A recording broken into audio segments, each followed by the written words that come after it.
আমাকে ঠাকুর আবু জগর 29 কামাই গেছে। হ্যাঁ হ্যাঁ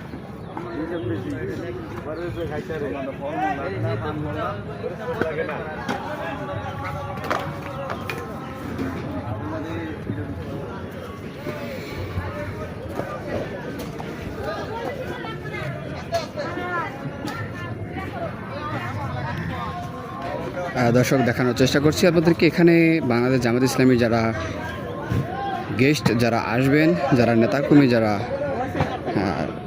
ঢাকার বাইরে থেকে যারা আসবেন, তারা যেখানে অবস্থান করবেন সেটি কিন্তু এখানে প্রস্তুত করা হচ্ছে তাদের নিরাপত্তার জন্য।